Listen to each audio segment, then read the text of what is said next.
Assalamualaikum warahmatullahi wabarakatuh. Halo, kita ketemu lagi nih. Waduh, sekarang saya akan melanjutkan diskusi kita terakhir terkait dengan grafologi. Yang kalau sekarang saya ingin menginformasikan kepada teman-teman itu terkait dengan salah satu huruf yang mungkin cukup menarik ya. Dan ini memang untuk sebagian orang sempat tidak menyadari bahwa sebenarnya ini ada pengaruhnya. Nah, kita akan membahas sesuai dengan ilmu grafologi yang sebelumnya saya sudah membahas terkait dengan tanda tangan. Bagi yang belum nonton, mungkin boleh nonton dulu di video saya sebelumnya. Dan yang sekarang ini kita adalah episode kedua. Saya akan bercerita tentang huruf T. Karena huruf T itu juga bisa menggambarkan kepribadian kamu nih, gitu ya. Saya akan langsung share aja supaya tidak terlalu lama. Di sini materinya saya akan coba share. Oke, sudah terlihat ya. Nah, kita mulai dari awal dulu. Saya akan bercerita tentang huruf T, karena huruf T ini bisa menceritakan tentang kepribadian dari kamu. Kalau kamu ingin tahu kenapa sih huruf T ini bisa sampai sebegitunya gitu ya.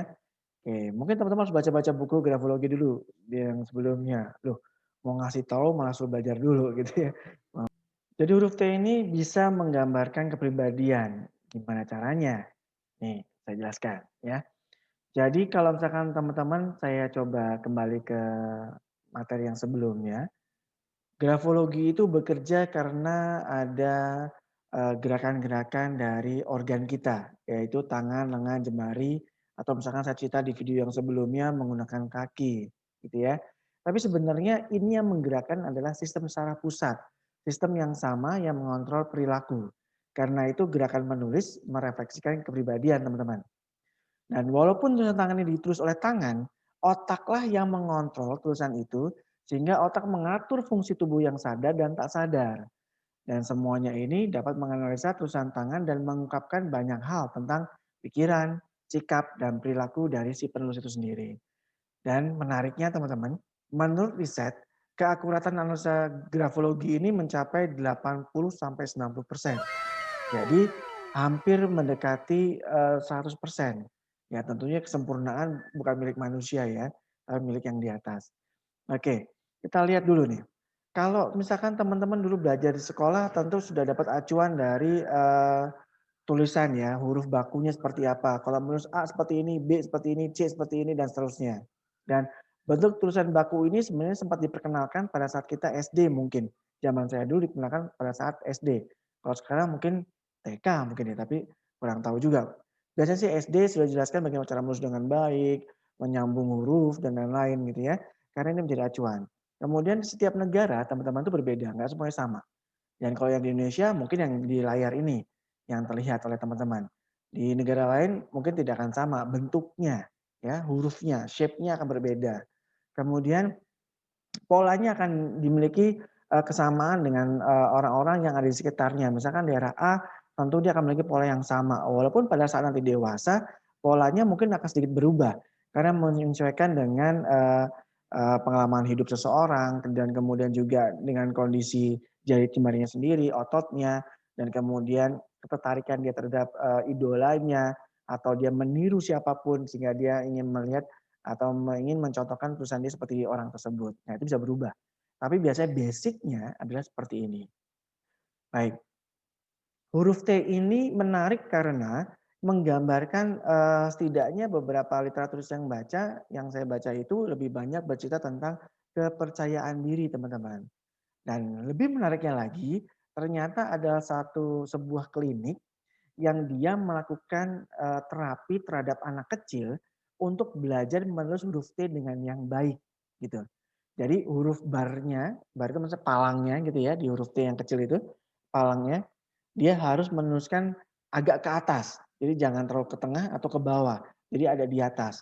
Dan menurut penelitian grafolog atau grafologis, kalau kita bisa menuliskan huruf T dengan barnya agak ke atas, itu menunjukkan kepercayaan diri. Nah, tapi untuk teman-teman yang seusia saya atau yang sudah dewasa, sudah tidak bisa berubah. Biasanya sudah secara tak sadar ataupun sadar, menulis T-nya sudah seperti biasa, seperti kita yang lakukan sekarang. Tapi kalau anak di bawah umur usia 5 atau 6 tahun masih bisa kita latih. Dan itu biasanya membuat dia akan terbiasa dan secara secara terapi dia akan bisa, meningkatkan kepercayaan dirinya, ya. Silakan aja kalau teman-teman mau coba, ke teman-teman anak teman-teman ya. Oke, selanjutnya nih ya. Ada berbagai bentuk nih teman-teman yang menggambarkan berbagai macam kriteria atau kategori. Seperti yang kita lihat dari kiri atas gitu ya. Kalau teman-teman melihat di sini ada terkait dengan goals, kemudian juga goals-nya medium, goals-nya high yang saya bilang tadi. Semakin tinggi semakin tujuannya atau kepercayaan dirinya akan semakin tinggi, ya. Kemudian ya daydreaming maksudnya itu adalah barnya di luar dari huruf palang palang gini, palangnya ya. Jadi palangnya di atas. Jadi, batangnya di begini, palangnya di atas. Itu kan berarti di luar. Jadi seakan-akan kita bisa menyebutnya bahwa orang ini ada daydreaming gitu, terlalu banyak mengangan-angan gitu. Dan kemudian, goals variabelnya tergantung teman-teman, akan dekat dengan siapa, huruf apa, juga bisa mengindikasikan arti yang berbeda-beda setiap huruf. Kemudian, shallow purpose itu adalah kalau misalkan dia bentuk lingkaran, tapi, seperti mangkok gitu ya, atau kebalikannya seperti payung dengan terkait dengan self control ya, dan inisiatif. Ini ada arti-artinya teman-teman. Tapi teman-teman nggak usah mikirkan ini, saya akan coba jelaskan satu persatu dengan huruf yang lainnya. Ya, seperti ini. Yang pertama adalah palangnya, kalau di sini ngelihat seperti di tengah-tengah ya. Semakin ke tinggi, semakin dia akan percaya diri atau, dia akan terlihat seperti bisa mencapai tujuan. Orangnya biasanya mau, mencapai tujuan dengan sikap yang cukup, ambisius sehingga dia berharap bisa mencapainya dengan cepat dan cukup baik. Tapi semakin ke bawah, kalau pelangnya pendek dan dia semakin ke bawah, justru dia akan menimbulkan sikap malu dan kurang percaya diri dan bahkan dia mungkin kurang mempercayai orang lain. Dan berikutnya kalau dia palangnya panjang nih teman-teman, dan menyilang pada huruf T, ternyata sikap yang dapat ini adalah memecahkan persoalan secara alami. Jadi teman-teman, kalau misalkan dia palangnya panjang gitu ya, atau barnya panjang di huruf T, itu ternyata bisa menunjukkan bahwa dia mengindikasikan sikap yang dapat memecahkan persoalan secara alami.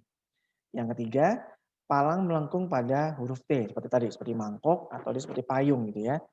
Nah, itu menunjukkan sikap kegigihan, keuletan, ketekunan, keteguhan hati, mengandalkan insting, dan mungkin sifat merendah. Nah, contoh yang lain nih teman-teman, ada lagi. T-nya ternyata palangnya, barnya miring, begitu ya, dan menukik ke atas misalkan. Gini, seperti yang digambar. Dia bisa dikategorikan dia suka berpetualang, gigih, pemberontak, agresif, atau terlihat berani dan egois. Dan terutama kalau misalkan palangnya kemana nih arahnya? Naik ke atas, kanan, atau ke bawah, kiri. Nah, itu bisa macam-macam tuh artinya lagi. Oke. Kemudian yang berikutnya, huruf T-nya membentuk bintang. Gini ya. Nah, gitu seperti digambar. Ini bisa mengartikan atau diindikasikan orang ini punya sikap gigih, keras kepala, berprinsip pelan tapi pasti. Gitu. Yang contoh berikutnya adalah palang tersambung dengan huruf T. Sikap yang ini adalah memiliki ambisi teman-teman, mudah dikuasai orang lain. Jadi hurufnya seperti ini dan dia bergerak ke kiri, gitu ya. Kalau kita dari kiri kanan menulisnya kan T-nya begini, kemudian dia ke kiri, ya. Kemudian yang berikutnya adalah tidak ada palangnya nih, kan beberapa kalau orang ingin lurus cepat gitu ya dan menjadi kebiasaan, justru ini akan bisa mengindikasikan orang itu tidak sabaran, tidak berpendirian dan mudah terombang-ambing, gitu. Nah, huruf T ini, teman-teman coba deh lihat di, tulisan teman-teman sendiri, hurufnya seperti apa, sehingga teman-teman sesuai dengan tadi saya sampaikan bisa melihat dirinya seperti apa, ya. Walaupun ini cuma satu simptom, tapi teman-teman nanti bisa, mengeceknya dengan huruf-huruf yang lain atau kaidah-kaidah dari, grafologi yang lainnya. Selain tanda tangan di episode pertama saya tadi, gitu ya. Sehingga teman-teman bisa tahu nih, oh saya orangnya begini begini begini, dikumpulkan, kemudian disimpulkan akan seperti apa. Ya, ini baru sesi, episode kedua nih, masih banyak yang lainnya. Nah, begini teman-teman, lainnya adalah interpretasi huruf T ini sebenarnya banyak sekali yang bisa diceritakan dari huruf T. Pertama dari letaknya, kail, seperti apa, ke kiri kah, ke kanan kah, karena kalau ke kiri dia pribadi yang cenderung waspada, tidak mudah percaya, ke kanan dia akan lebih ketemu dengan orang, lebih mudah bersosialisasi misalkan, tepat di tengah, pelangnya begini gitu ya, pribadi yang kurang orisinil, ya biasa-biasa aja, dia orangnya tidak, banyak perubahan, tapi dia bertanggung jawab karena dia cukup firm. Kemudian tadi cenderung ke kanan ya, pribadinya handal, teliti, mampu memimpin karena dia banyak berhubungan dengan orang lain. Panjang, palang T-nya atau KLT-nya adalah dia panjang sekali seperti yang saya bilang tadi, jadi dia punya kemampuan untuk mencapai target, tinggi rendahnya begitu ya, palangnya gitu ya. Nah itu juga bisa terkait dengan, artian tadi percaya diri, ingin, ambisius dalam mencapai tujuan, kemudian, kalau di sini rendah itu setting targetnya lebih rendah, kemampuan sebenarnya juga misalkan bisa saja dia orangnya pemalas begitu ya, sehingga dia targetnya lebih rendah. Atau dia tinggi, setting targetnya, tinggi tapi juga diimbangi dengan kemampuan. Jadi, kenapa tadi saya bilang di awal, anak-anak kecil itu diajarkan bagaimana menuliskan huruf T dengan palang yang tinggi, karena dia mendorong, anak-anak itu bisa memiliki setting target yang selalu tinggi, dan tentunya akan diimbangi oleh kemampuan yang bersangkutan. Kemudian di atas kail gitu ya, seperti ini. Dia, setting target lebih tinggi daripada kemampuan. Ya saya tadi bilang daydreaming, mau terlalu banyak di angan-angan gitu. Nah kita lihat juga nih orang seperti ini, gitu ya. Kemudian, saya berikan contoh kalau teman-teman lihat di huruf, di tulisan ini, kira-kira T-nya yang mana nih? Nemu nggak? Oke, saya permudah lah. Lihat ya. Banyak sekali huruf T ternyata T-nya tinggi ya, tinggi sekali dan juga teman-teman bisa melihatnya bahwa ini seperti yang saya bilang tadi, dia mungkin orangnya cukup percaya diri, kemudian juga cukup, ingin mencapai tujuan atau goals-nya dia dengan baik. Dan kalau kita lihat dari bentuk tulisannya pun ya kita bisa membaca dengan cukup baik ya. Mungkin dia orangnya kalau kita bandingkan dengan kaidah-kaidah grafologi yang lainnya, dia orang yang tertata, dia ingin mencapai tujuan dengan baik, kemudian dia juga mengikuti kaidah-kaidah yang sudah ada, orang yang mengikuti aturan gitu misalkan ya, dan precise orangnya tepat, detail, teliti misalkan begitu. Nah, dari mana sih saya bisa menyebutkan itu? Ya nanti di episode-episode berikutnya akan saya jelaskan dari mana saya bisa menyebutkan hal itu semua, ya. Intinya kalau dari T sini nih orangnya udah jelas nih, orangnya cukup percaya diri sekali dan juga dia yakin bisa bisa mencapai target. Dengan cara apa? Ya dengan tadi, dengan beberapa kaidah-kaidah yang mungkin nanti teman-teman bisa pelajari lebih lanjut di video-video selanjutnya. Oke, baik. Biasanya cukup itu dulu untuk video saya kali ini. Dan nanti kalau masih penasaran, saya akan coba berikan video-video selanjutnya terkait dengan kaidah grafologi. Ya, terima kasih dan jangan lupa terus belajar, buka-buka buku kalau memang tertarik dengan ilmu grafologi dan silakan apply ke sekolah grafologi atau learning analysis yang mungkin bisa membantu teman-teman untuk mempelajari lebih lanjut ya. Terima kasih, semoga bermanfaat. Kalau Anda suka silakan subscribe, like, dan share kepada teman-teman yang lain supaya kita sama-sama belajar. Oke, terima kasih. Sampai ketemu lagi teman-teman. Wassalamualaikum warahmatullahi wabarakatuh.